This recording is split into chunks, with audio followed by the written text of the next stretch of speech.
Hold on, I'm just getting the YouTube piece going. And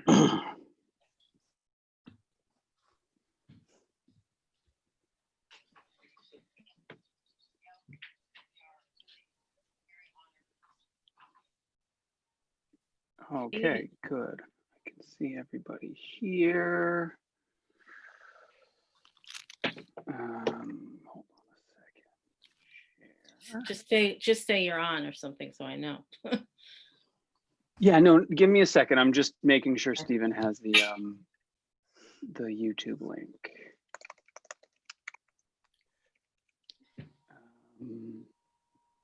Oh yeah, it says how many people are watching. Let's see. Yeah, how many are we at now? Well, no, I haven't let anybody into the webinar yet. Oh, okay. I meant. okay, I've got the link. So. Okay, just make sure you mute it in the background because it was a little confusing this morning when we were testing it out. Okay, I'm going to live the webinar broadcast. Yeah. Hi, everybody. Welcome. We're just getting started. Give us a moment.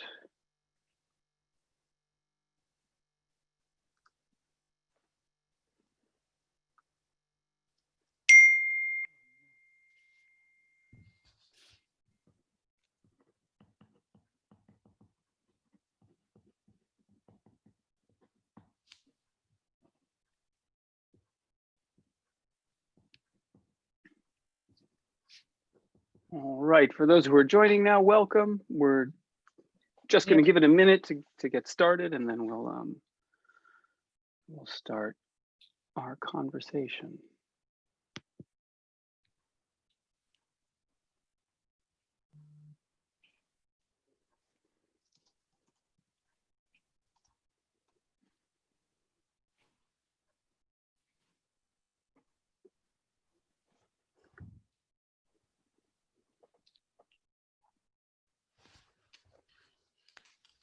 Okay. All right. Are we ready? I think so. Okay. There we are. Okay. Go ahead, Lauren. Good evening, everybody. We want to welcome you to part 2 of our series. We're hoping it's going to be more of a series. And first, I want to thank everyone for those of you who tuned in last week. We wound up with 1,715 attendees, which is, as far as we know, a record in Brookline for any kind of meeting. So, and we have over 850 people this evening so far. So welcome. We've titled this Understanding the Moment, Part 2, a conversation with Jessica Wender-Shubo of the Brookline Educators Union. And we are fortunate again that Meghna Chakrabarty has agreed to moderate. Thank you, Meghna. My name is Lauren Bernard. I am co-president of the Brookline Parents Organization. And very quickly, for those of you who don't know, the Brookline Parents Organization is a town-wide organization. We are a private nonprofit. And we were founded in 2016 by about a dozen parents. And an interesting time when we knew our teachers were unhappy. They didn't have a contract yet. Many of them spoke to us, and we decided we wanted to be more involved in curriculum issues, as well as, you know, supporting our teachers. And that's the mission that we have never let go of. Our mission is to provide parents with information to participate actively in the formation of curriculum and school policy. And we are committed to excellence in education for all students, creative learning, including increased recess, playtime, outdoor time, transparency and policy making. And the BPO membership is open to all parents and guardians in Brookline, past, present, or future. It is a very inclusive and welcoming organization. And I will turn it over to Ben, who will give you more information about tonight's program. Thank you. Hi, everyone. Thank you, Lauren. Hi, I'm Ben Kelly. I'm the other president of the Brookline Parents Organization. Thank you, everybody, for joining us tonight. We're very happy, as Lauren was saying, to have Jessica Wender-Shubo, Bob Miller, Jason Montrose, and Wendy McMillan who are, educators and members of the Brookline Educators Union. So thank you guys for coming, and thanks to Meghna for hosting. This is only the second one of these we've done. Thank you to everybody for sending questions, and we've tried to compile as many questions over email. If we don't get to your question, we apologize in advance. There's a lot of questions. And the same with the Q&A. Feel free to submit any questions tonight on the Q&A. We will do our best to answer, to ask them. And as Lauren said, our goal in these conversations that we started last week is to make sure that everybody can be more informed and find out what's going on in our schools, what's going on with our educators, so that we can all be better informed. But also, how do I put it? The BPO has always been kind of trying to make positive change in our schools, and how can we do that, and how can we have the best information for doing that? And that's all I have to say for tonight. So thank you again, and I will hand it over to Meghna. Once again, thank you, Ben and Lauren. I'm Meghna, and I am, just for folks who maybe weren't on this webinar last time, I am a Lawrence mom of a 4th grader and an incoming kindergartner. And I didn't make this clear last time, but I should, just to cover all my bases here, that yeah, my professional work is with WBUR, but I am not here in any professional capacity whatsoever. This conversation has no link or endorsement to WBUR, because I'm an extremely conflicted party as a parent in our schools. And so I just wanted to also say that I'm not a member of BPO, but I'm very grateful for Ben and Lauren that they invited me to help moderate these conversations. What I'd like to do actually is just start by allowing all of our panelists today to just give really brief introductions, just a tiny bit about who you are, because one of the things that I've learned over the past year of paying closer attention to our schools is we hear a lot of names and things, but I think this is a great opportunity to actually get to know each other a little better. And I do apologize, I didn't fully do this last week with Suzanne and David, but they got to say a little bit about who they are. So let's start by doing that. So Jess, would you like to just very briefly introduce yourself? Yeah, thanks, Meghna. My name's Jessica Wonder-Shubo, and I'm a daughter of Brookline. I grew up in Brookline, and I went from preschool through high school to the schools, including pre-K over by Heath School in a building that remains in the public domain in Parks and Recreation, Elliott Preschool. I was a part of school within a school, a sort of democratic experiment in Brookline High School in its early days, when we were really trying to think about what education could be. And that was a really big part of what I took away from the experience as a student in the town. And my dad was a civil servant. He was part of the governing structure in the courts toward the end of his career. So our family was really embedded in the town. And he worked a lot with youth as a district court judge and the schools. So I'm honored to have come back actually to teach social studies at the high school. Yeah. And then in the BEU, we have just one person that spends all day on this stuff, and that's me. So I'm on leave from the classroom. Okay. And just because I'm just a detail obsessive, probably in an unhealthy way. For the purpose of this conversation, you are the president of the BEU. Oh yeah, that's right. That's my day job. Yeah. Okay. Thank you, Jess. And Jason. Hi. Hi. How are you? My name is Jason Montrose. I am a Brookline educator. I work up at the high school as a special ed teacher. I co-teach 2 sections of a wonderful class called Fiction and Film, and I teach 3 sections of Learning Center. Also, I'm the diversity chair for the union and a member of the statewide Alana. I'm a statewide Alana rep also for the MTA. Also a former MECO graduate, but from another school. I won't say which name. Okay, good. Well, this is the first time I've had the pleasure and honor of meeting you. So hello across Zoom. It's really great to meet you. Mm-hmm. And Wendy, go ahead. You got to unmute yourself, Wendy. Gets me all the time. My name is Wendy Macmillan. I'm a paraprofessional and have worked in BEEP for the past 19 years. And I'm also the BEU membership chair on our executive board. I live in affordable housing in Brookline, and last year I became an elected town meeting member. My son is a BHS 2015 graduate, and for the 4 years that he was at the high school, I was one of the BHS CPAC co-chairs. Being here tonight is taking me out of my comfort zone. My audience is usually 3 to 5 year olds. But I agreed to be on the panel because I'm deeply committed to Brookline, the educators, the students, and our schools. Yeah. So thank you. Well, Wendy, I think this is the first time I've had a chance to meet you too, so it's a pleasure.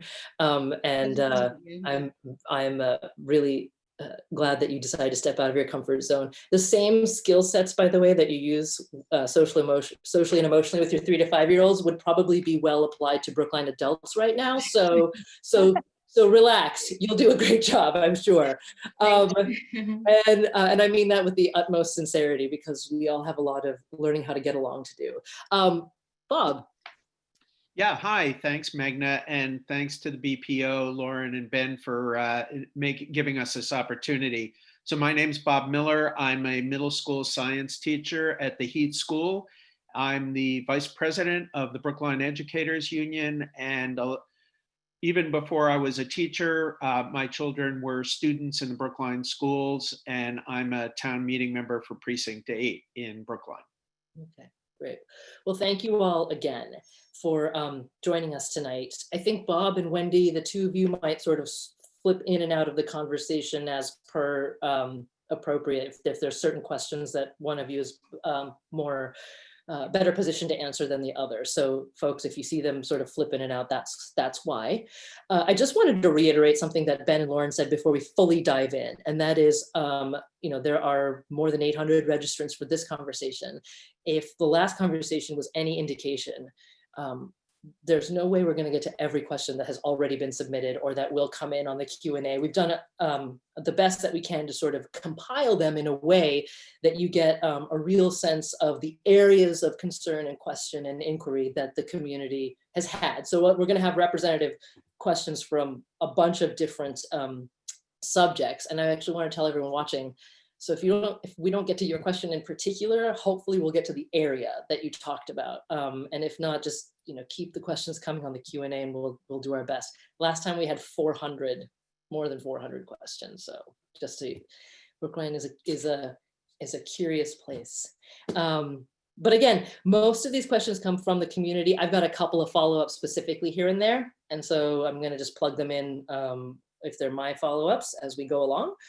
But let's just dive right in. And I want to start with a better sense as to where we are right now. Okay, so the first question is that the school committee made some very big decisions last Thursday, including zeroing out the cost of living adjustments for every employee in the district in order to deal with this budgetary emergency that we have right now. So Jess, let me just start with you. What is the BEU's view of the decisions that were made last week? Don't forget to unmute yourself.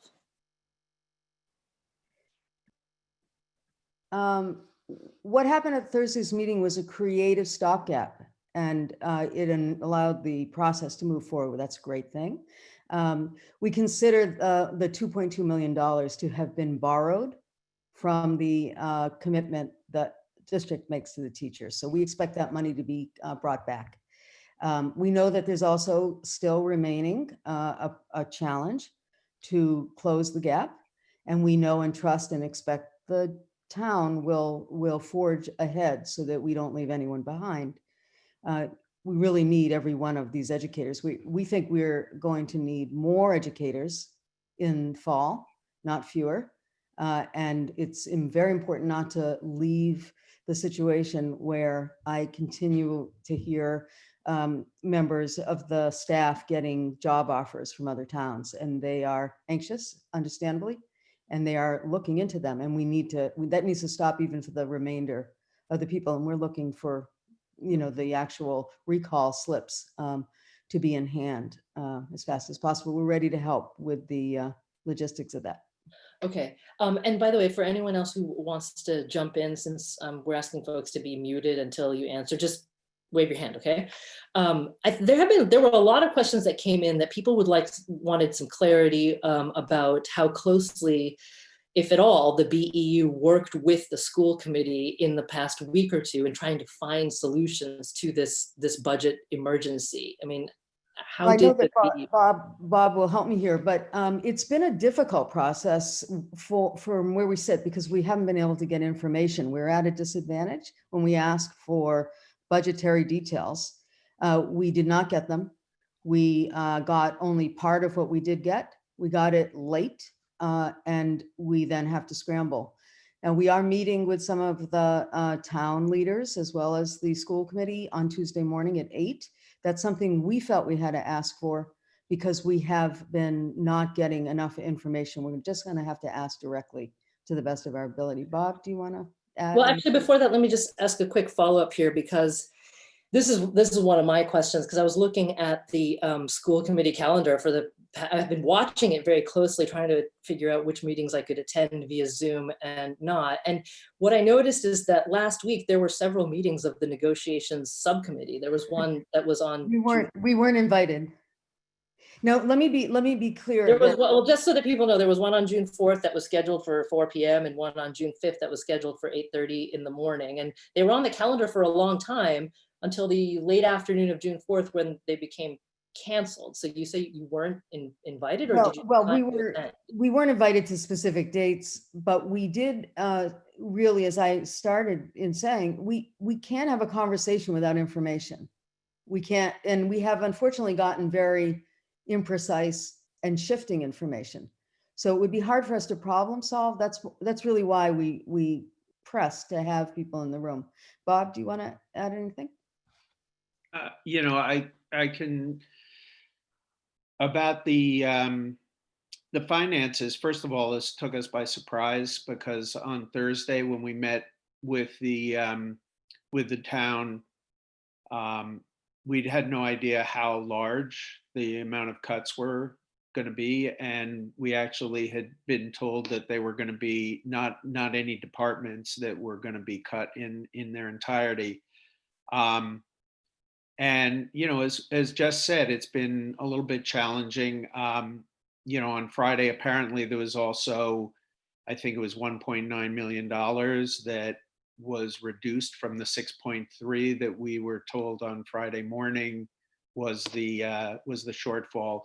I mean, I really feel like we as a union and we as teachers are not the financial experts, but the fact that it went from 6.3 to 4.4 million, and then on Thursday it's now 500,000, is kind of disturbing that there were $26 million, as best we can estimate, of layoffs that in the course of 6 days have been disappearing. And it seems like a lot of, I have a colleague who emailed me a day after they got their pink slip saying that they were probably going to lose the mortgage that they were in the middle of applying for because they no longer could guarantee that they had employment. So, the impacts, it's nice to say, we can't imagine a universe where we're not going to bring everybody back, but there are real world consequences that happen in the meantime. And one of them is I have a number of colleagues who have been getting offers from other districts. So. Mm-hmm. Well, so I'm going to just go back here for a second, because as a parent, and I know many parents have been emailing me over the past few days, I think people are really confused about the lines of communication between the district, the school committee, and the BEU. And so are you saying right now that for those meetings that were on the calendar, the negotiation subcommittee meetings that were on the calendar, that you weren't invited or that you didn't come? Because it does stretch the imagination a little to think that the school committee just wouldn't invite the BEU in the middle of a total crisis to sit down and talk about, like, what are the possibilities of how we all come together and deal with this. No, but there was dialogue, but we did say that we didn't think it was fair to ask for a wage freeze or other, what unions call givebacks, until we had a clear understanding of what the school committee had done to try to raise the revenue. And we've been having that conversation for a long time. I think that some of the confusion might be that I think the meetings, if I'm not mistaken, that you're referring to, Magna, were about furloughs, not about the budget for next year. Is that, Jess, is that what's happened here? Didn't know you were asking. Right. Now, everything was upended. We had to suddenly deal with an emergency situation in the lives of 362 families and a lot of paras. And the furlough issue was raised. And those were complex conversations. So we meet all the time, but nobody was raising next year's budget until we dealt with the emergency. So Bob is on a practical level. That's how it unfolded. Okay, so we'll come back to communication and collaboration later, because there's a whole mountain of questions from the community about that. But there's still a $500,000 gap, as we know. I'm just wondering, what are the BEU's ideas? Do you have ideas for how to close this gap, or what are your concerns around this remnant $500,000 that we have to deal with? Bob, do you want to comment? Or I don't have to go first here. Bob is really a town leader, Wendy, town leaders as well. I mean, again, I couldn't have told them on Thursday when they had a $6.3 million gap how to get that down. But what I do know is that the foundation of the town are the schools, and whether that was to come from reserves, whether it was come from reducing the commitment to OPEBs and other reserves. So other retirement funds are one of the ways that my understanding is, and I think this has been part of what's been going on, but that the town is planning in the upcoming budget for the 2021 year to add to the retirement accounts. And there are a couple of different ones to which they're, I believe, planning to add millions of dollars. That's one avenue. Reserves, any things that are non-student facing, to me, would be the place that you would want to start. And I know Jess is deferring to me for financial questions, but that's not my area of expertise. But I do know enough about the financial situation in the town that to jeopardize the reputation of the schools, even if it's going to be turned around quickly, to me it's the reputation. We've been meeting with a lot of different school districts to talk about what's going on right now, and people are talking about Brookline as we're the example of what not to do. So I think it's really important that the town find, at this point, $500,000 is a small amount when you have a $300 and some odd million budget. It's really important to find that. And I would think that there's every reason to believe that the town will support this, whether it's through an override, whether it's through government money that comes in. Right. So just a couple points of clarification to just be sure we have this correctly. So the 500,000 is in the school, is the gap in the school's budget, right? And so that's correct. The out of the 121 million that was voted on Thursday.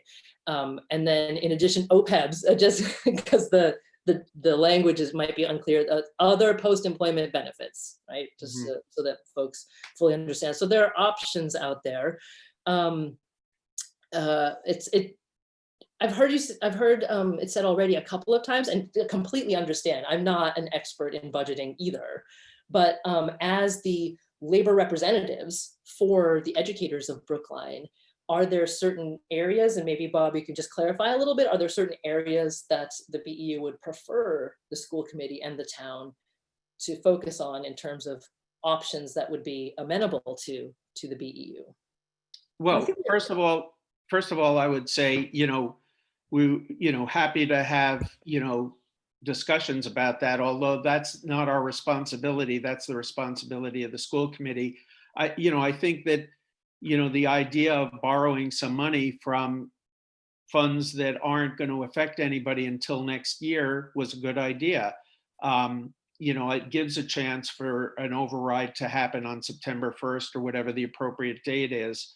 But I would say that, there's lots of different ideas that are being, put up on the town meeting listserv on the internet from various different people. And, I've yet to hear some of those being discussed as options for, solving the issue. I think this is a very obviously a unique moment in history.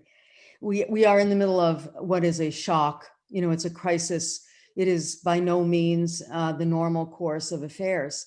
I think as we continue to explore the experience of educators in these last 3 months, we will see what has been uncovered, what we have learned in the process. But the fact remains that this is a time for a community to really rally. I received a call from someone in town who has found people of means who want to step in the stopgap. So we have short-term and longer-term solutions. And I think we've seen some of the short-term ones, and that's great. But we're going to have to really look at what the meaning of a structural deficit is, because we were already hearing, we were, busy negotiating the next contract when this terrible pandemic hit. And we were already hearing that the town, sorry, can't do it, sorry. We were hearing what we call an austerity narrative. So there are longer term issues about the tax rate in Brookline, the need for a residential exemption that would be able to really make that taxation progressive and fair. There are a number of places we'd love to partner with members of the town leadership to bring money in from the federal government right now. In other words, we could spend the whole evening talking about the state level strategies, the HEROES Act. We asked actually the school committee to go in with a public statement to support these efforts. And we still would like to do that because we know that the long term is going to come back and bite us. And while we're doing this emergency. Yeah. No, without a doubt, this is a time to actually be able to sort of ride multiple horses at once, if I can use a terrible metaphor, right?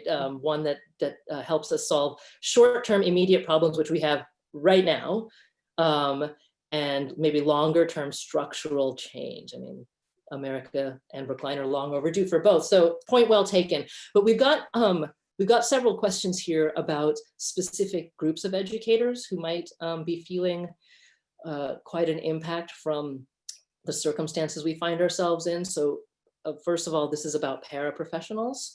Someone wants to know, what has the BEU heard about paraprofessionals and the June 15th deadline?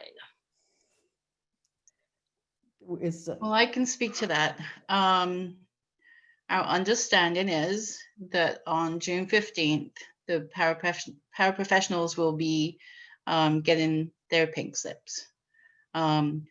We don't really have a good sense of how many of our paraprofessionals. We don't know if it will be all of them or some of them.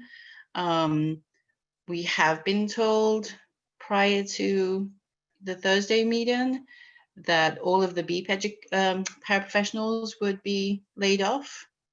So yeah, June 15th is the day that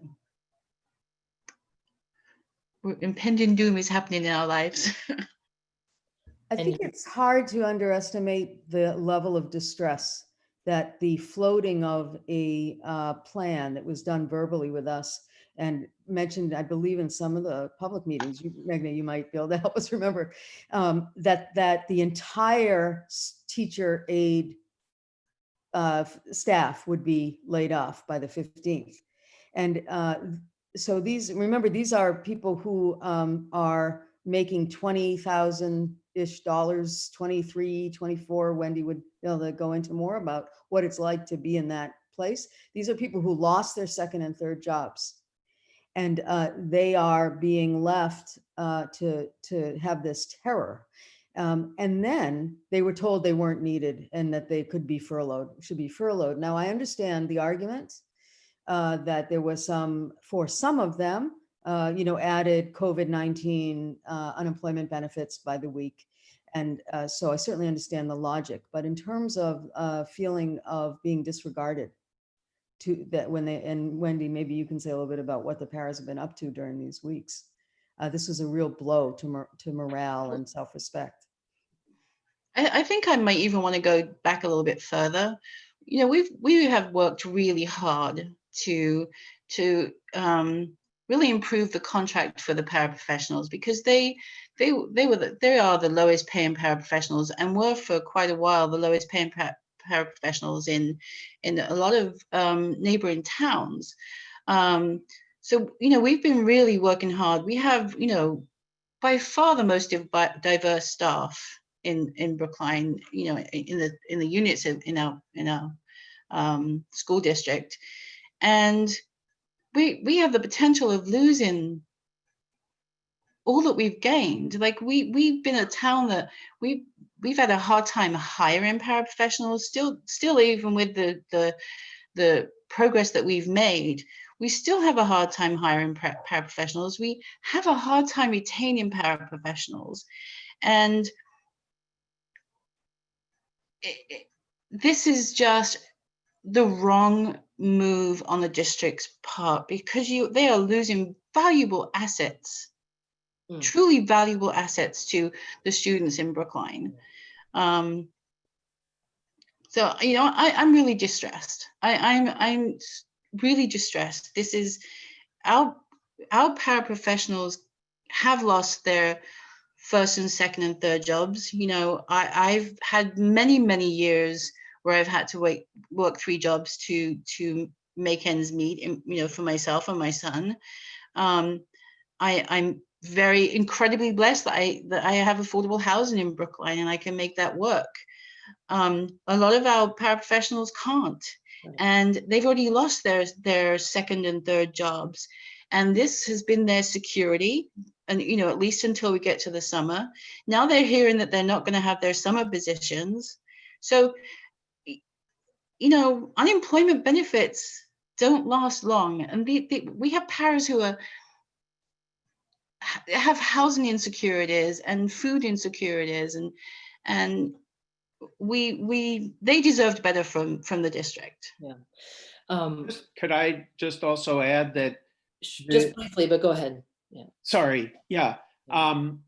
The paras that I work with, and that I think all across the district probably have the closest relationship with the students who have the greatest need. I mean, the people who that the students want to connect with are the paraprofessionals. And I know that also the special education department are panicked about the idea that students need the paraprofessionals there in order for the students to be able to really, fully engage in school.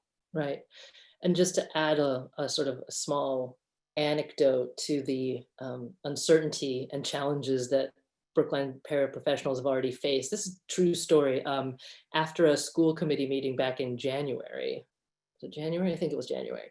It was held at the high school because it was at the same time as town meeting. And I attended the school committee meeting and it was too cold for me to walk home. I wimped out. So I called an Uber, and the Uber driver was an extremely lovely man who had been a Brookline paraprofessional up until last year at the high school, in fact. Because he said, hey, were you just in that building? And I was like, yeah. And he said, I used to work there. So I asked him about it. And he said he had to leave because he couldn't put food on the table. And he went to work in a charter school in the city of Boston. So it's, your point is well taken about the vulnerabilities that these essential workers in our district are facing. Now, there are lots of other questions about educators of color as well, because as I think many people have been learning, if they didn't already know, that the district has tried or that Brookline has tried to correct long overdue lack of diversity in the ranks of our educators. And because so many of our educators of color are relatively new and perhaps don't have the same protections as more senior level educators, we've got lots of questions about that. So if I could just ask a couple of them, like, first of all, someone just wants to know, how do we protect the jobs of educators of color or even educators with disabilities right now, given the crisis that we're in? In terms of protecting jobs of educations of color, I mean, we just have to close that financial gap. And if we're talking about all the things that are going on in the world, and we're talking about Black Lives Are Mattering, things like that, then we're just going to have to close that financial gap. Now, I'm not a financial person, so I'm not sure what's the best way of going about that, but I'm sure the wonderful, bright people of Brookline could figure that one out. Well, so, I mean, we've actually got a really interesting question about that, given the place that paras and educators of color find themselves in. This is a question actually from an educator. They say that unemployment rates have neared 20% in Brookline and over 30% in some parts of the state. Many workers in all sectors have been asked to make sacrifices, including pay cuts and reduced hours. Essential workers, some of them who earn minimum wage, are literally having to risk their lives every day to go to work. So given that, is it so unreasonable to expect teachers, especially those at higher steps on the pay scale, some of whom make six-figure salaries, to share some of the burden by giving up a pay raise for 1 year? And the person goes on and says, in the event that the school committee is unable to come up with enough funds to cover fully reinstating all positions, would the union prioritize securing pay increases for the remaining educators, or bringing back all staff and thereby possibly reducing or foregoing a pay raise for some members? Oh, there's a lot of, that's a big question.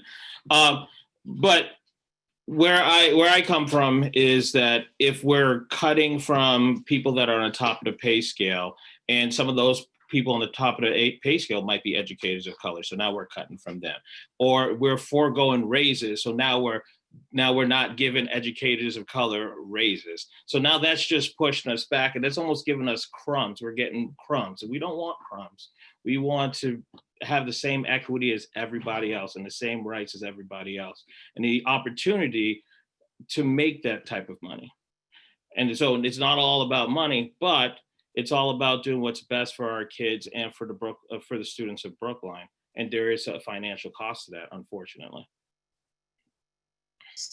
So the idea of asking the essential workers to be essential workers and to take a pay cut sounds hard to swallow in a wealthy community, because we think there are creative ways and responsible ways. You know, this, when I mentioned that the situation has stripped bare some of the hidden experiences that have been here all along, we start to see our educators as whole human beings with families and with responsibilities for small children.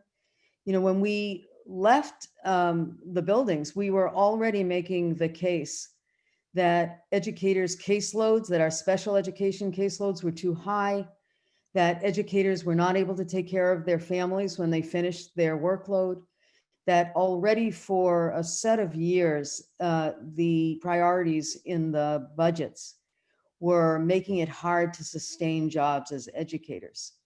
So what happened here is the teachers were tremendously ready to jump on board, had to change a school system on the fly. And even if we hadn't had this shocking treatment with these sledgehammer layoffs that were unnecessary, we still would have had a problem of asking the working people in the town, and I'll say something about the amount of money, right? But the pay.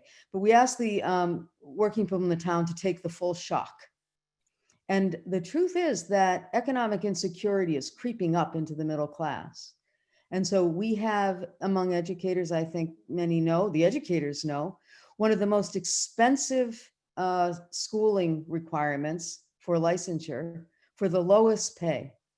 And so the discussions that are happening about student debt, we have educators who are going into their well into the years on that salary scale in staggering debt because of the dysfunction of our education system, higher education funding.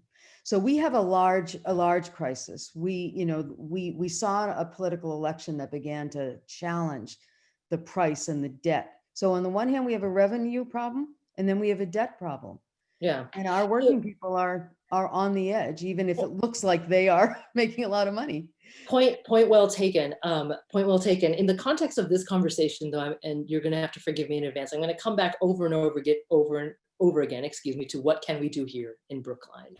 And so just to put a finer point on the question that I just raised from the educator who submitted it, would the BEU be even open to the idea that perhaps some of the higher or highest paying members of the union take a pay freeze or a pay cut in order to preserve the jobs or income of lower paying members? There is way too much influx right now to start asking educators who are in the midst of teaching their students, who have just gone through the trauma of this mismanagement and dysfunction in we call it the fifth floor, to ask them to continue to meet with students, to prepare and do the hard work, which I hope we'll talk about, of conceiving of how schools will look, to offer their expertise on this, and then ask them, by the way, we want to increase your economic insecurity and ask you to do still more when we have not exhausted other opportunities. And we haven't seen them. The other thing that, Magna, I just wanted to point out is that, first of all, the town has to look for how to keep the schools intact and whole, because there's every likelihood that come September, we might need more, not less educators. We already know that there are districts that are offering our educators jobs. I talked to one who had already 4 job interviews lined up. So, the question isn't, well, would we do that? The question, really, we're not there yet. Yes, we can start to really do some sacrificial things that are going to hurt the public schools of Brookline in the long term for the next decade or two. But first, we have to see if we can do that, do what we need to do without touching that. And plus, the people who are going to then be asked to come back are going to be asked to come back to lower salaries when we're in a competitive market, and every school district's looking for people. So, it seems like it's a really premature question, especially when you're given the fact that we just all of a sudden came up with almost $6 million. Right. And if we had done that a week ago, we would have just taken $6 million worth of cuts for no reason. Yeah. We actually did receive several questions of people who wanted to understand why certain decisions were able to be made after the announcement of the initial $6 million deficit and couldn't be made before. Those were better directed towards the school committee. So we're forwarding those questions to them. I do want to make one last point, and we don't have to dwell on it too much because there's so many other issues to get to. But we should also note, and I read Dr. Sharon Abramowitz's open letter that she put out on Facebook and through email to the whole community, the school committee member, with great interest. Sharon's got a lot of experience in international response to disease outbreaks. I think right now she's working on the International COVID Response Coordination with UNICEF. So when she talks about preparedness, I tend to listen. And in her letter, she noted that what we're talking about regarding the budget right now does not account at all for COVID-related expenses that we will have to incur and we must incur in order to keep teachers, to educators, staff, and kids safe when they go back to school, whatever school looks like. That could potentially be millions more dollars that we have to come up with. So again, we could spend one last thought on that, okay? If I may, and that is, when I say this is an extraordinary moment, it's also an opportunity for the town to show what it can be as an example in the Commonwealth. And that is, I received a call that there are some people who want to contribute money to the schools right now who could, some of whom, we have people who have been tremendously generous with their philanthropy. And philanthropy is not the way to run a school district. But these folks have a tremendous number of, there's no reason they cannot be stepping forward to help they are experts on finances. They can volunteer to talk about the creative means of getting through the crisis, as opposed to laying silent and let just the public employees be the go-to folks. So I hope they will step forward and go that extra mile. And also, I think that if we are talking about, I often hear about the Moody's rating, the AAA rating and things, but I'm a history teacher, and I think these folks know who to call and how to come up with creative stopgap approaches that won't hurt the Moody's rating. And if there were ever a time to do it, this is it. We have an organization in Boston called Responsible Wealth. It's people with great inheritance, multimillionaires, they're billionaires. They are dedicating their time to closing the inequities. We're going to hope we talk about our staff of color. Our working class is largely of color. So when we talk about our commitment to racial justice, we are talking about enabling people of color in our community to survive. So there's also Mary Actually, Ellen. Bob, if I'm so sorry, I'm just gonna Sure. have a heavy hand wanted here as to- a moderator. Yeah, But I did really want to move on, but I just can't, because this is generating a lot of conversation in the live Q&A. So I just want to reflect a little bit about what some people are saying. So first of all, it looks like a comment has come in. Many of us educators are ready to make a compromise for the sake of retaining our jobs and feel like the BEU is not supporting this action. I don't know who said that, but it's an educator. Well, I'd like to comment on that. I think that when you have a conversation in town and in the country that treats budgets like they are forces of nature, like they are sort of like the weather, then there's a time for more imagination. And so our job in the union is to have the interests of our members in mind. We do that with a good deal of knowledge. We do that through a democratic process. I understand that the dominant discourse in this society is that the working people of this country should take all the hits and the structural arrangement should remain the same. But that's not working. It's not working for the economy. It's just not working anymore. So we have our own ways and very effective ways to talk with our membership, and we'll continue to do that. I think what Bob was saying, and you might want to elaborate, is it is way too soon. There's $3 trillion on the table right now in the federal debate, legislative debate. And there is tremendous amount. I mean, if we could spend the rest of the evening talking about some of the discussions happening at the state level. So, there are all kinds of progressive tax plans. There are capital gains options. If you knew about Elizabeth Warren's wealth tax, there are versions of that at the state level. So, any additional, I hear what you're saying. And I definitely, I hope you trust me when I say I've covered every single one of the issues that you just mentioned.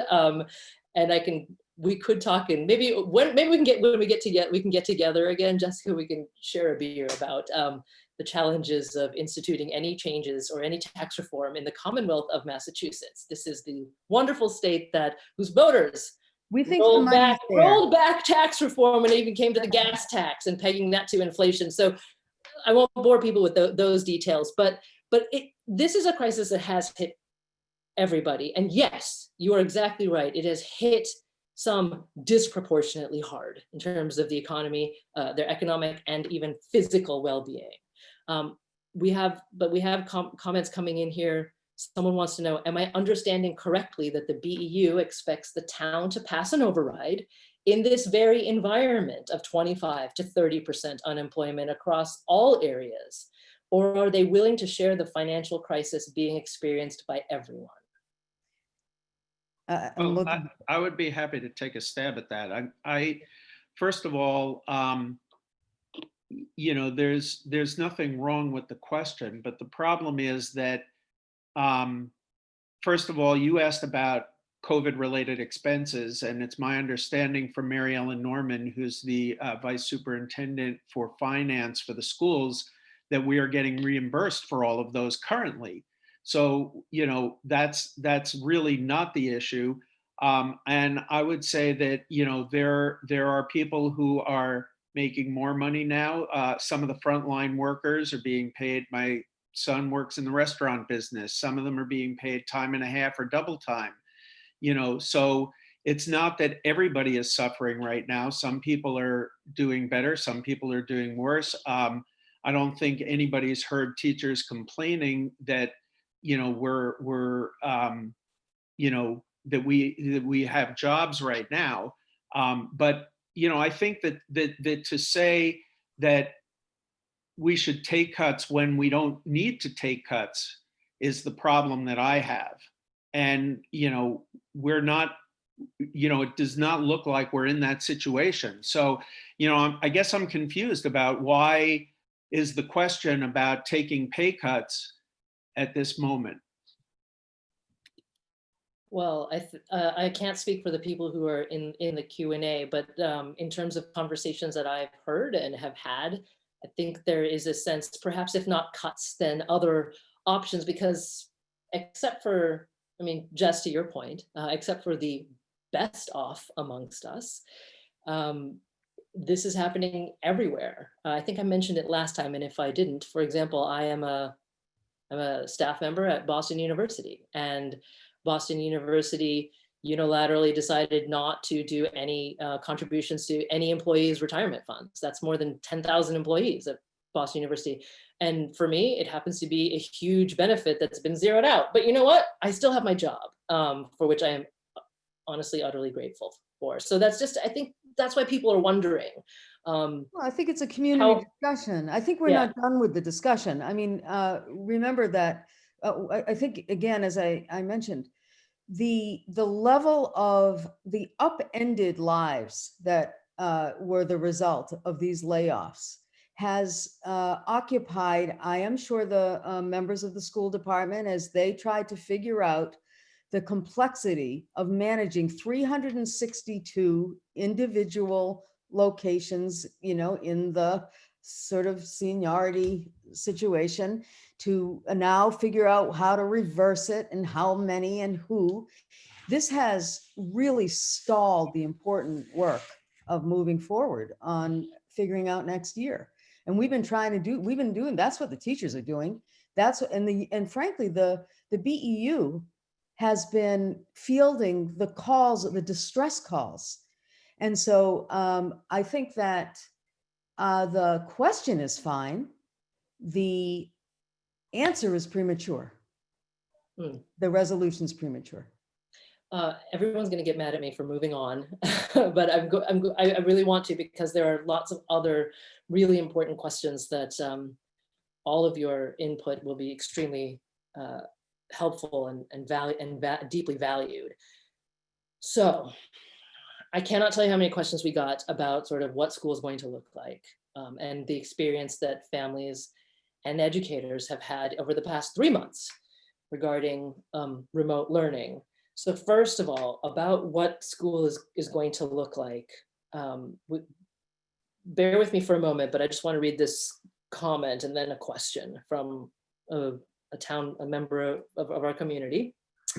This person says, we are all in this together, and we really need our teachers' experience on panels and committees that the school committee is putting together regarding remote learning. The teachers know our kids and their needs at different ages. They know how to teach and have begun to teach remotely. And if we do go back to in-person school, they know our buildings, the traffic flows of students and teachers, how classrooms in particular might be needed to be set up. Their input is critical in making safety decisions and learning decisions to keep teachers and children safe. So we have at least a dozen or half a dozen questions about why the BEU has declined to offer at least 3 educators to sit on the panel, on the remote learning panel that the school committee has assembled. I think I can help with that one real quick. Okay. It's highly unorthodox for a school committee member or group of them to micromanage the schools. They do the vision, they do the budget, and they do the collective bargaining. But we have 1,200 members. We have, and even right here, Bob and Jason alone could show you the breadth of complexity of what it takes to actually deliver services to students and different students in different groups of students. And so we have been working inside the process that is the most productive and constructive way to make the plan. And that is, we work with curriculum coordinators and on teams, and we work with the 5th floor. So let me say why the task force was not the best use of the union's expertise, the membership's expertise. Number one, 3 teachers standing in for 1,200 is not going to get you the complex and the important information that you need. So what we were asked was to put 3 token teachers onto a committee. That, let me just, but you said earlier though that you have really good communication systems to understand the needs and wants and aims of your membership. So why wouldn't that communication be able to work so that those 3 could accurately represent that? Right, because what they can't do on a task force committee that is of non-educators is to actually get at the relationship between the resources and the vision. So I let me give you an image of why it was appropriate for us to be working with Nicole Gittens. And I appreciated that she acknowledged that she did not get back to us, that she did not actually get this process going, you know, that our emails were lost in her pile. But first time I ever had a conversation, a good, you know, substantive conversation with Nicole Gittens, which was great. I talked about the 3 components that a union is aware of when it comes to contributing to making schools better. And I called it head, heart, and hands. There are a lot of important visions and ideas in the head. There's a lot of commitment and passion. That's where the school committee is, you know, unquestionably deeply committed, and we honor their service for this. But what teachers know that they can't know, but curriculum coordinators and do know, for example, the administrators that are in the building working closely, and then the 5th floor, is whether it's realistic, whether the vision and the passion behind it is working on the ground. And so the task force is an exercise in the imagination. But the work that we are doing is the concrete work of getting the resources behind the vision. What we're taking instead as a route is a joint labor management committee that will feed into the collective bargaining process for the next memo of understanding or contract. And the reason that it matters is that contracts are about the priorities and the commitments of resources that are made to support a vision. And we have a responsibility to carry out that process and come to an agreement that is a transparent, comprehensive, interlocking picture. So three individuals, it's actually not an efficient way for us to solve the problems, to sit on that task force. What we need to do is get another contract. And that contract will reflect the actual concrete daily schedule. So to be really concrete, the work goes, it looks at the health and safety issues, which we expect will be informed by Sharon's insight for sure, the teaching itself, and the routines, workload, the school schedule. So now, can really, I just jump in here? the school committee doesn't really want to plan that stuff, do they?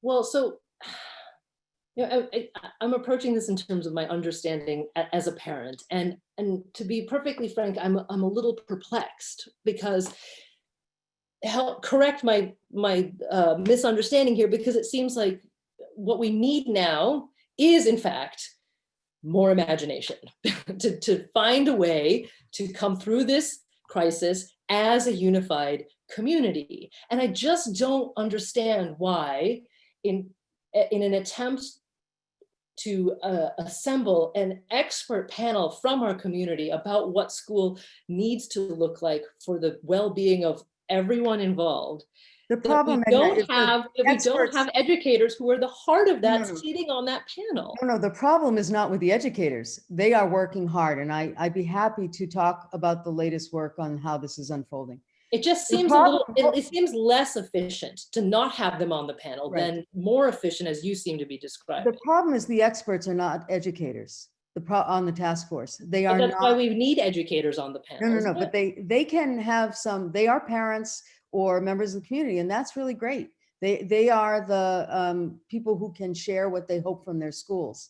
But the mechanics of making it work have to be done by educators. And Well, exactly. But isn't this exactly why, like, say in this group what of, is the, of what is- parents, I'm going to turn if to I Bob. just may, and they come up with ideas, isn't the best thing and the fastest thing for expert educators who would be sitting on the panel if the BEU allowed them to say, well, that idea is probably not going to work, and here's They why. can only Like, know. to have it quickly. They cannot know the big picture. They can only know their silo.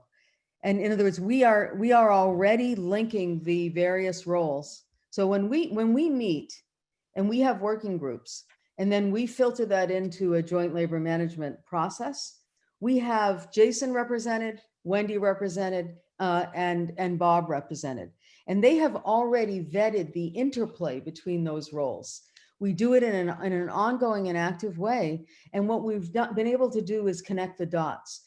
Now, the idea of sending three, it has to be an ongoing process. 3 teachers sitting on the task force cannot possibly keep track of the complexity of those various roles. I mean, with all due respect, though, you have a small group of people negotiating a contract for the entire union. So you rely on a subset of people to represent the interests of. Well, I think we should of the talk whole more union, about right? how bargaining works. No, I think that that's an oversimplification. So let's reserve that. Bob, I don't want to. Yeah, I mean, I just wanted to say, I think that, Magna, I think it's sort of flipped around. I think that what's happened is that we've been trying to work with Ben Lummis and Nicole Gittins and Casey No Miller and the people who are educators, professional educators. And I feel like what the task force should have been doing was finding this $6.3 million while we were working with the 5th floor to come up with the proper teaching issues. So, just like it's not my job to worry about where they're going to get their $3.3 million, I don't think it's the school committee's job to be telling us what the kids need. I mean, we want to focus on the children, and I think that's really what it boils down to. Right. I want to ask Jason. I would like to ask. I was Jason actually just going to turn to him, but go ahead. How it feels for him to, if you want to sit down, Jason, with a Harvard Business School professor who has never taught, has never worked in a school, and try to figure out with him how you should teach.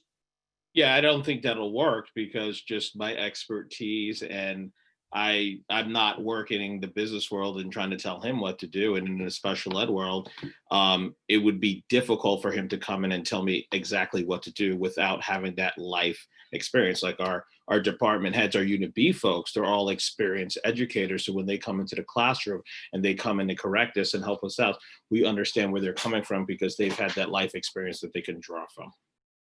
So I guess there's something I'm missing, because it would seem to me that this is exactly why we need teachers or educators on the remote learning task force so that they can do exactly what you just said, Jason, to teach the other members of the task force what the realities are, what the specific needs are.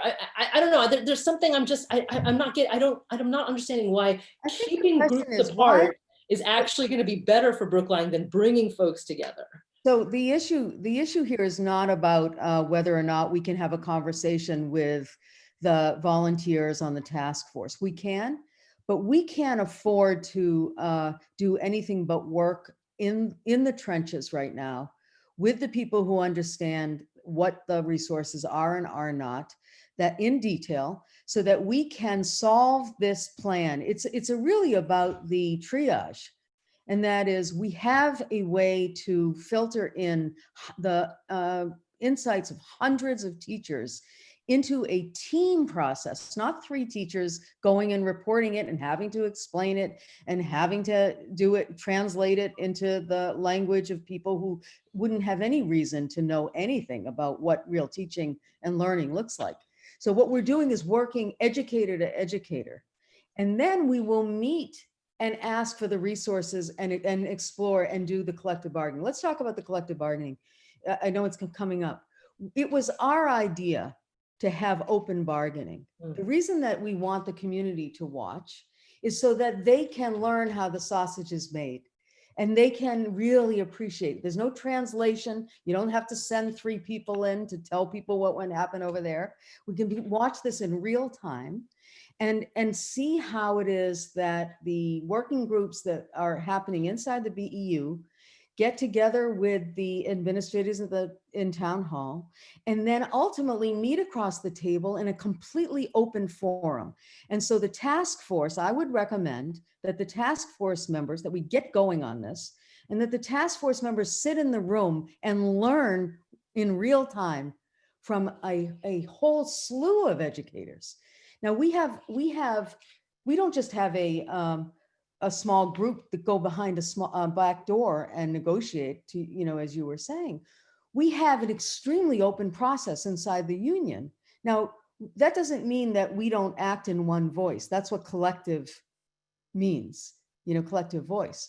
But we have been able to gather, and I want to say why we don't send individuals in by themselves to represent 1,200 people. I'll let you do that very briefly because there's 2 other really big areas of conversation that I want to get to, and we only have about 25 minutes. I just want to say how exciting this process is. And that is, we have 3 working groups that relate. When we have meetings, we have hundreds of teachers funneling into our working groups. Those working groups are going to sit on this committee. This committee is going to work with the central administration. We're going to see if we can come to a plan that would be a good working proposal. And then we're going to ask the school committee, what do you think of it? So there will be a conversation. And because we are committed to open bargaining, all the task force people can come. Okay.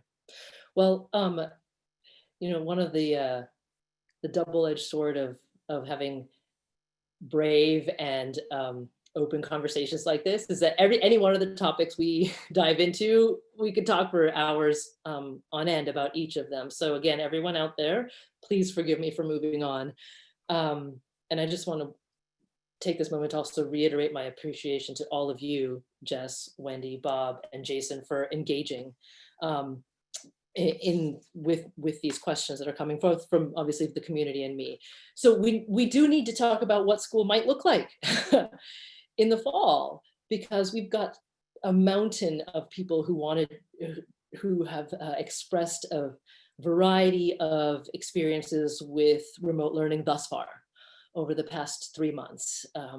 I was going to read a couple of stories that were sent to us. I don't really have time to do that, but I'll just read one of them. Our 12-year-old went from A and B grades to failing grades this past month. And this child would never skip school before, went from that to frequently choosing not to stay in the online classes. Since we ourselves were working full-time from home, we could not watch every single class. He's not the only child who fell in between the cracks in the at-home distance learning model. Other parents saying there has been also unjustifiably wide variation across schools within Brookline regarding remote learning, and many questions, folks needing clarification. Is it true that the current memorandum of understanding does not actually require any live teaching while schools are closed? Yes. It is true. That's correct. Now, I really think we should be sure to hear what Jason and Bob can tell us about the range of experience, the complexity, not just their own individual. What the memorandum of agreement said was that we are in a pandemic and that we do not necessarily know what individual educators will find themselves facing. And therefore, we must accommodate, we must be honest that to demand a certain kind of consistency would be to lie about the realities of different experience. And that is different home situations, different responsibilities, different health issues. And so the memorandum of agreement is simply realistic. And it says you cannot run schools during a pandemic like a factory, because these are human beings coping with very, very varied experience. That's what it says, is that we don't know if every educator will be able to run a routine normal schedule, that is locked into being in a certain place at a certain time. And we also don't know if every educator thinks that the synchronous learning is the best way to accommodate the needs of their students, especially those with very intensive needs and unique needs, our special needs kids.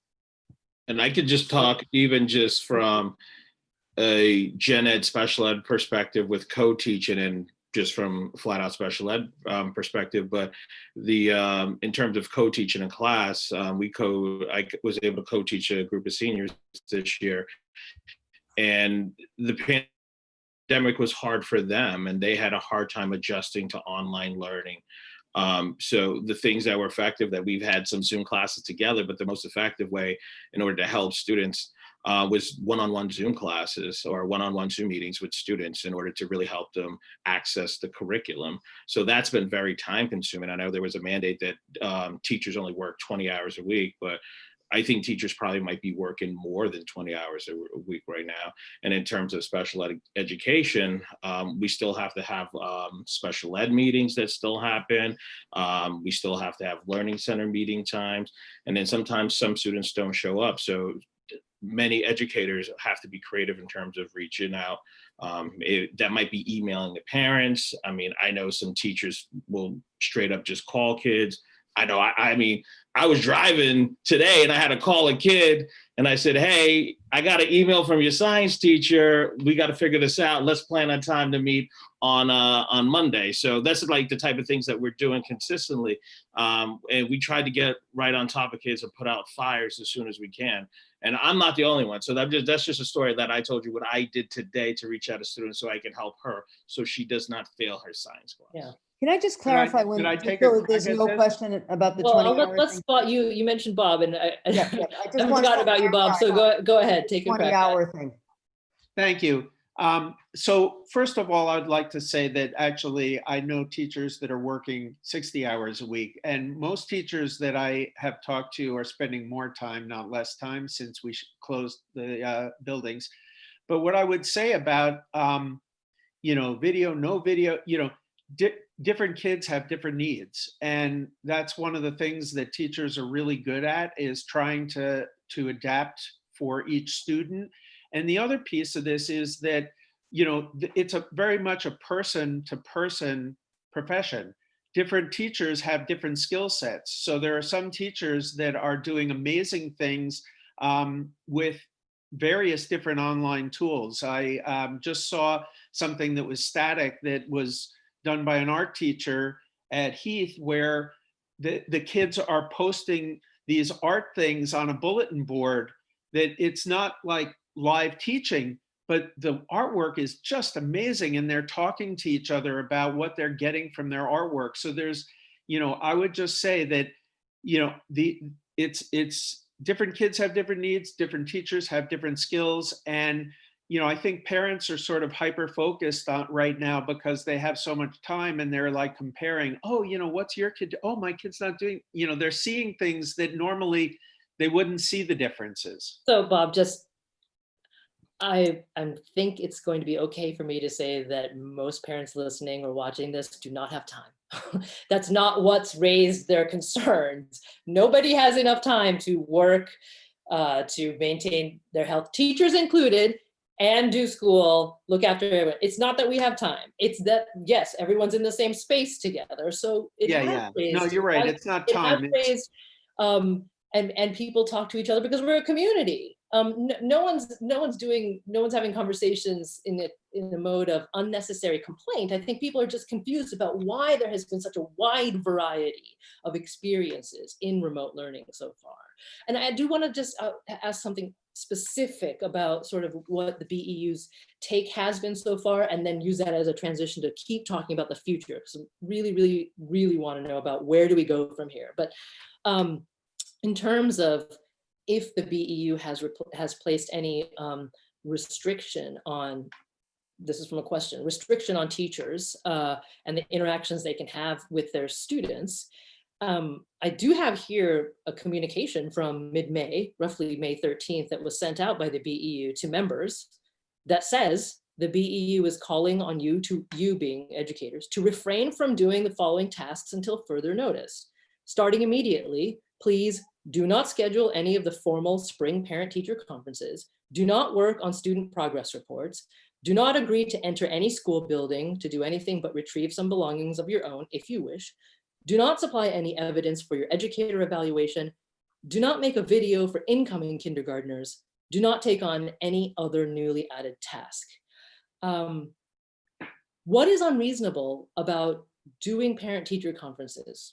What is unreasonable about making a video for 5-year-olds? No. I think that the context matters, Magna. So the that message is a way to stop the confusion and the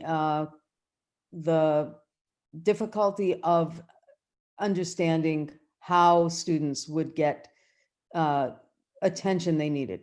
It was just a very specific week where we were trying to get clarity from the administration, because in each of those topics, there was utter contradictory information arriving in the buildings from our administration. And we found that the educators were paralyzed by the confusion.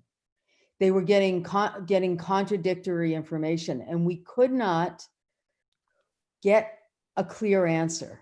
And we asked everybody, and sometimes the only thing you can do is say, let's take a stop for a second until we can get this cleared up.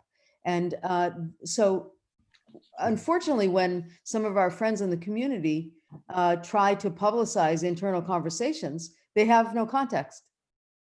And so this is a nice example. Now, I could talk about all the specifics because I've had the benefit of sitting with teams of educators, special educators, meeting with Casey, as Bob was saying, communication, with a group, talking to Nicole, and some of these things are still confused.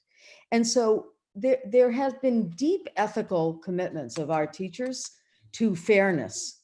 And I want to say about the 20-hour piece that Jason was talking about. It was the Department of Education that was sensitive to making sure that our special ed students would get the accommodations to which they are entitled, and that teachers are tirelessly working, right?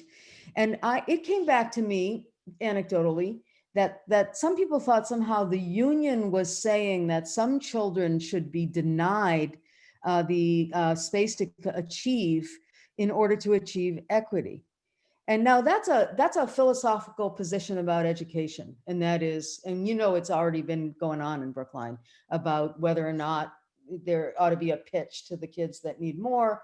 We have made an ethical, moral commitment to the students who are struggling most. And as Jason was alluding to, sometimes it's the kid you didn't expect. The one who does great in the building, suddenly floundering.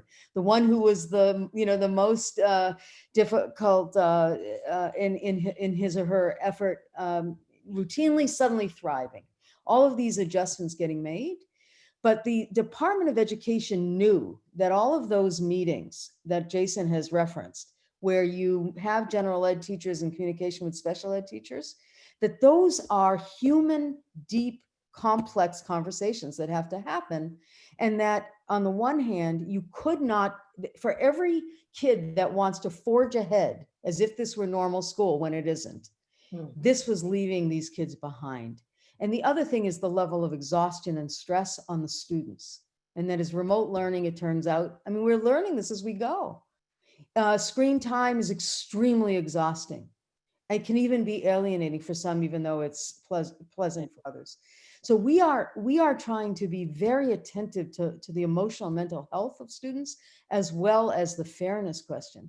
And unfortunately, when you look on the outside and you want a standardized picture, and I don't think most parents do, I think they understand it.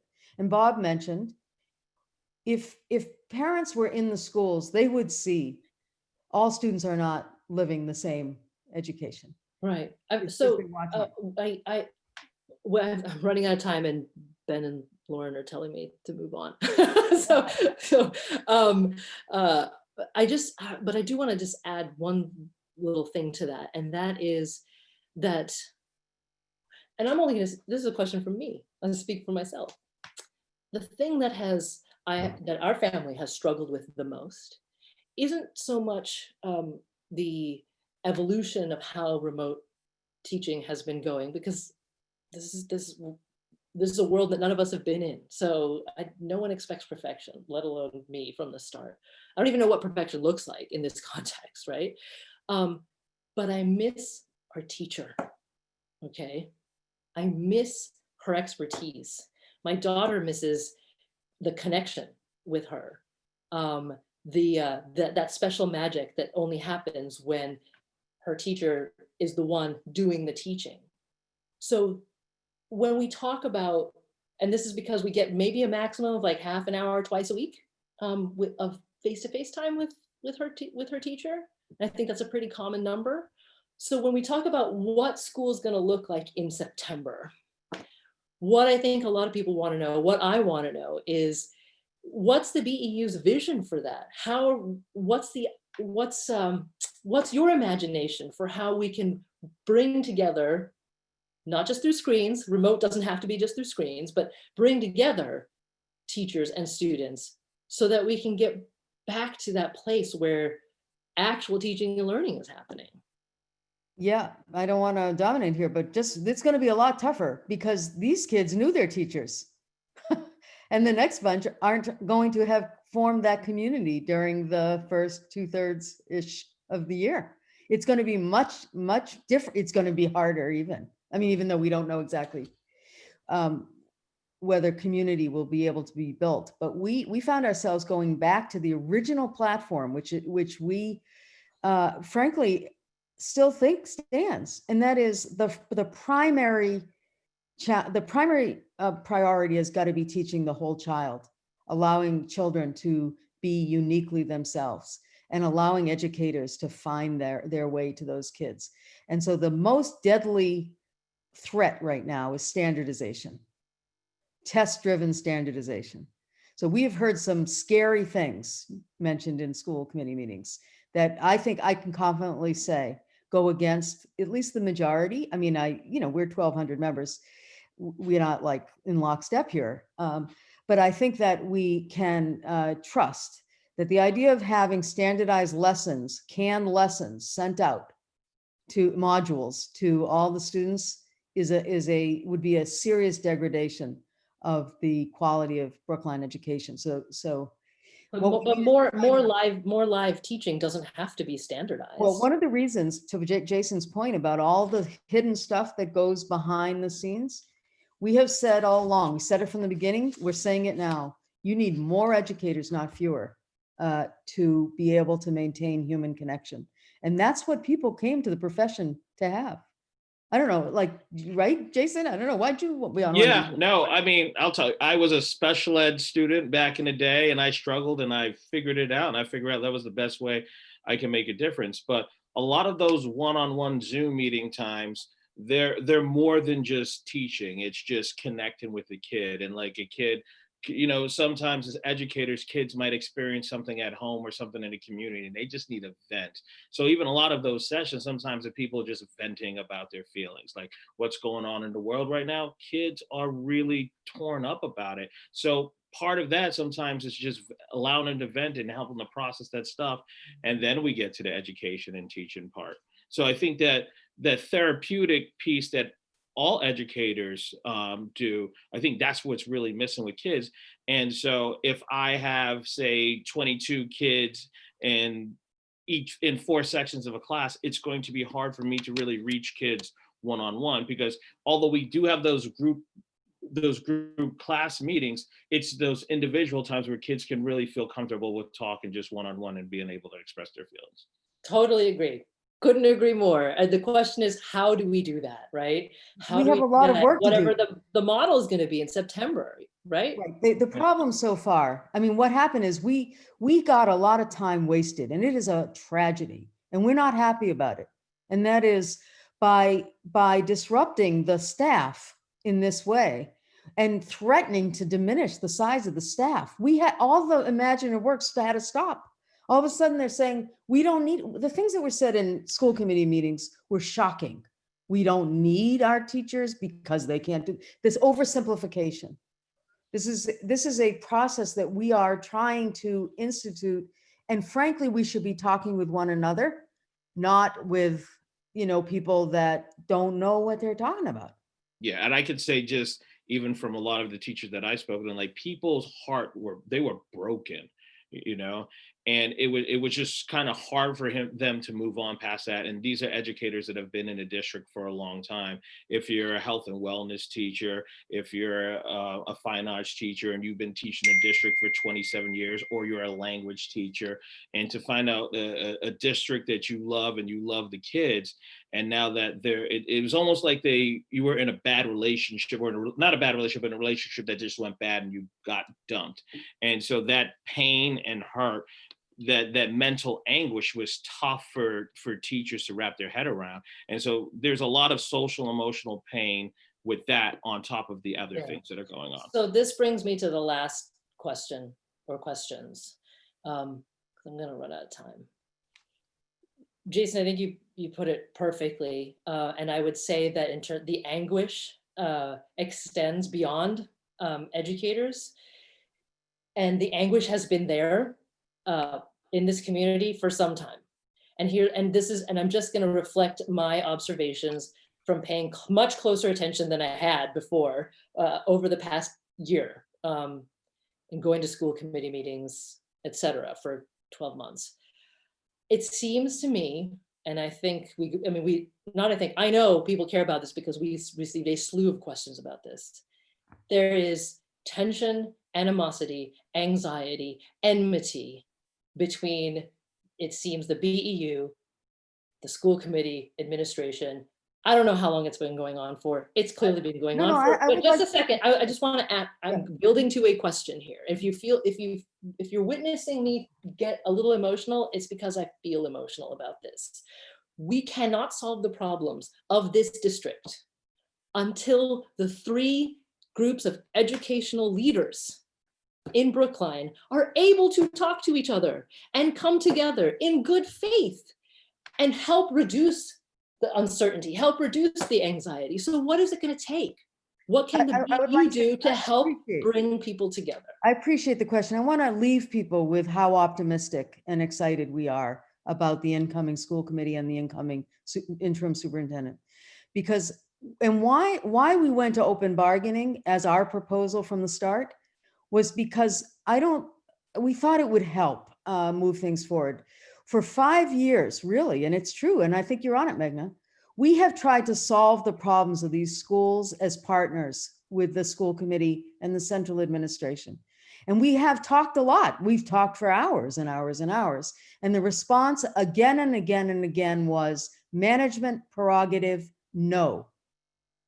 And so we have, and they are public documents, we have an entire platform of what we think the schools need.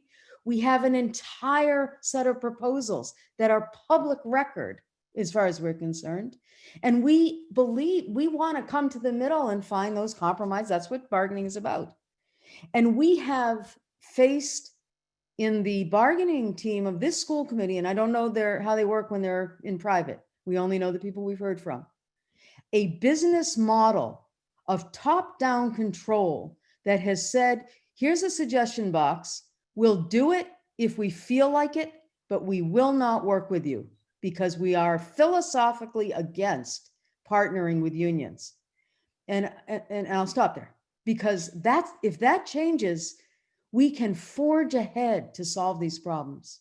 So I've heard it said a couple of times tonight that the best vehicle in which to bring the community together is through the bargaining process. But I think a lot of people want to know, does it have to be limited to that? There's a question here. How do we start having more conversations about children together?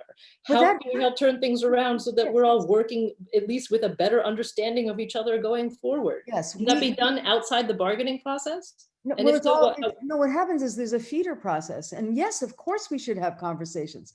Not sort of spreadsheets that try to put teachers under surveillance to make sure they're working enough, not some of the wacky ideas that have come out. We want this bargaining process underway. We have the joint labor management is the more freewheeling way that you really get to kind of come up with good solutions and proposals together. That is finally happening. And I think the task force was a distraction and it was an interruption. And unfortunately, so it took up time of the central administration. They should have been devoting to problem solving with us. And so that process, I hope, is going to be forging ahead. If we can, I'm sorry, you're saying the COVID task force is a distraction? Yes, it is. It is. An attempt to gather expertise from the community about what schools should look like is a distraction? No, it's a distraction when it took the central administrator, to the extent that it took us and the central administrators away from our primary task. And that is to keep the stuff on the ground working well, figure out what's working and not working, share it back out, right? And then, of course, have dialogues. We've done that with the Alliance. We've had forums. We've had, so there's a lot of room to open up this process. But I think you'd be surprised to know how willing the educators of the BEU have been to open up these conversations that we have been told. We're not doing it. No, we're not going to respond or come to agreements around those topics. Yeah. So we're over time, but I'm going to, Ben and Lauren, I'm so sorry. I'm going to do one last thing, 1.5 last things. The first is to just once again, reiterate my deep gratitude to all of you for engaging in this vitally important conversation, the beginning of a hopefully an ongoing dialogue across this community. We need more of this. And so I cannot tell you how thankful I am from the bottom of my heart. I've been living in Brookline for 20 years. I'm in it for the long haul. So, and as I said, I have a 5-year-old who's just getting started. So we're like, people want to solve this. We have a community that wants to solve this. And so these are important steps and I thank you.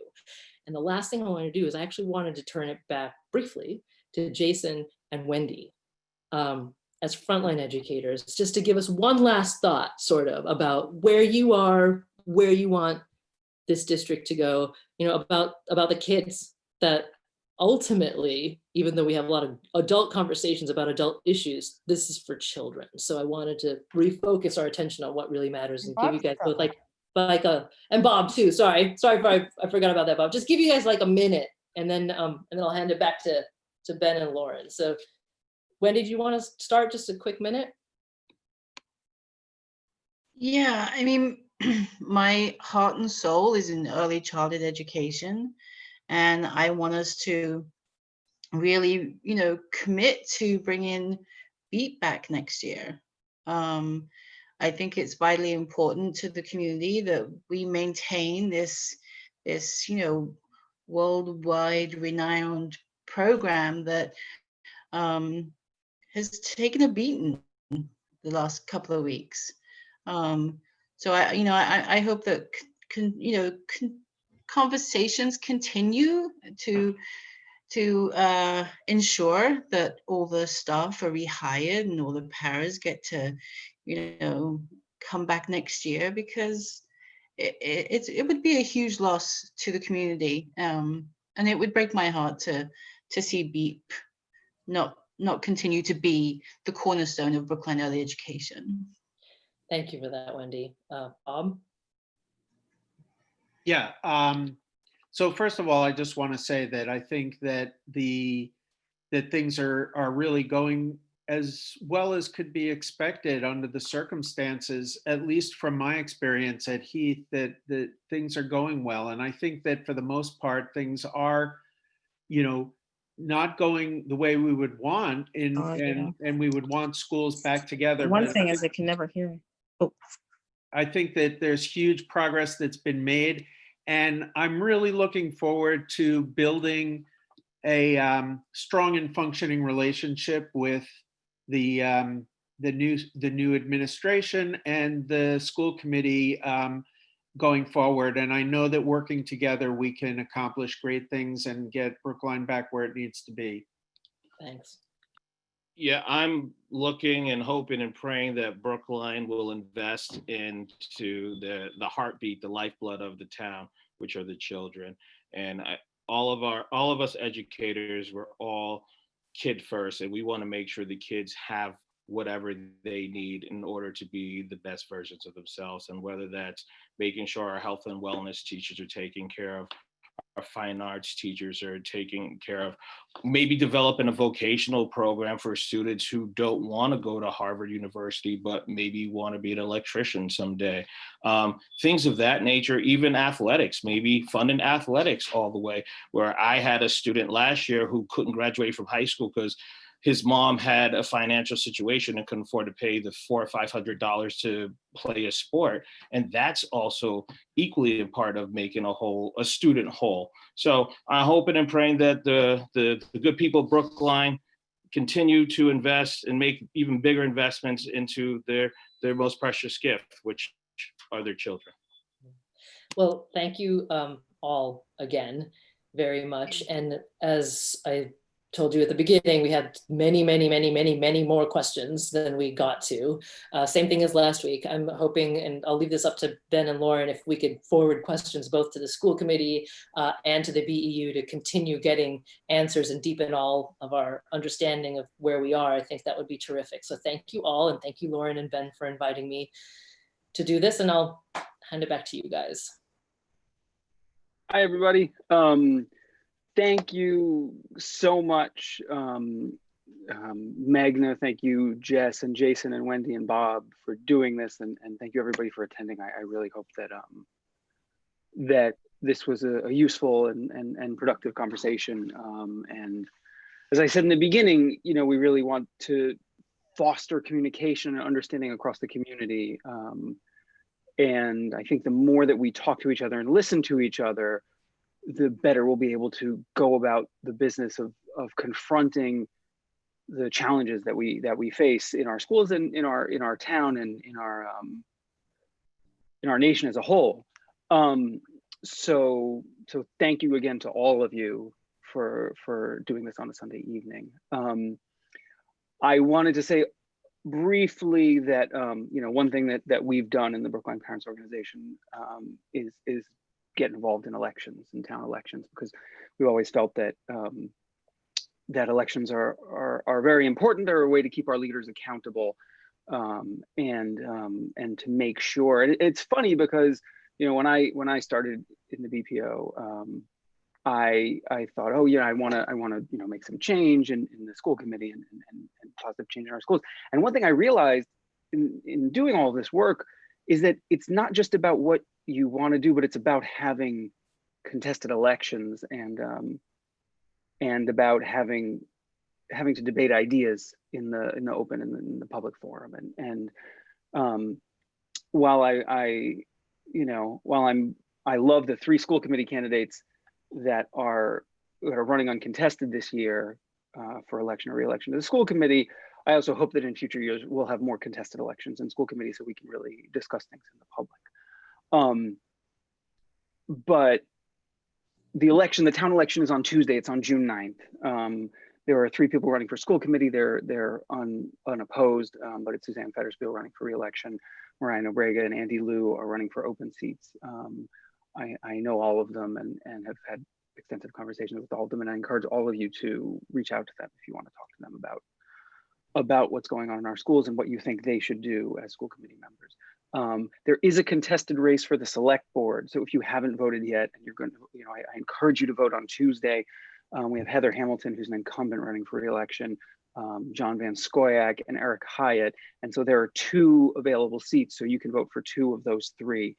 I encourage everybody to do some research, look at their websites, do some research, Google everybody, and, cast your vote on Tuesday, because these things are important to the future of our town. And I'm also want to break the news that afterwards, I was just speaking earlier with our state representative, Tommy Vitolo, and he's working with Brookline Interactive Group to have a little post-election party, I think at 8:30 on Brookline Interactive, where all the candidates winning and losing can speak a little bit about what they were trying to do or what they're going to do now that they're elected. So that's all I have to say, aside from thank you to everybody again, and I will turn it over to Lauren, I think. One second. Are you there, Lauren? I think Yes. you're unmuted now. Can everyone see me? Okay, sorry, I've had some technical troubles. I'm doing this from my phone, and I hope everybody can see me and I don't look like a teeny little pinhead that I see. So it was just said a few minutes ago by one of our panelists that we are all in this together. And I think that's something that we have to try to keep in mind. Things can get polarized, debates can get heated, conversations can be difficult. And I think we saw that tonight. There's some difficult conversations, but we are all in this together. This is an unprecedented situation. These are unprecedented times. And one of the things that we've tried to do in the BPO is create a space where conversations that are maybe difficult feel relatively safe. And keep in mind that this is really about the education of our children. It's about the experience of our children, the experience of our educators. And that's the relationship that counts the most. So thank you for attending tonight. Like Ben said, please go out and vote if you are able to vote on June 9th. In addition to a contested select board race and uncontested but exciting school committee election, there are many town meeting member races, and those count too. Town meeting is going to have the final say on the budget, and write your town meeting members if you have strong feelings about how money should be spent. We still have a $500,000 deficit for the schools. Let your town meeting members know how you feel about that. Town meeting has the power of the purse, and that's something you all should remember. Anyway, thank you for attending, and we are hoping to have other conversations in the future, perhaps not as heated or just about issues that are so difficult and sometimes painful right now, but all sorts of conversations. And again, we wish you well. Take care of yourselves and your family, and good night. Thank you.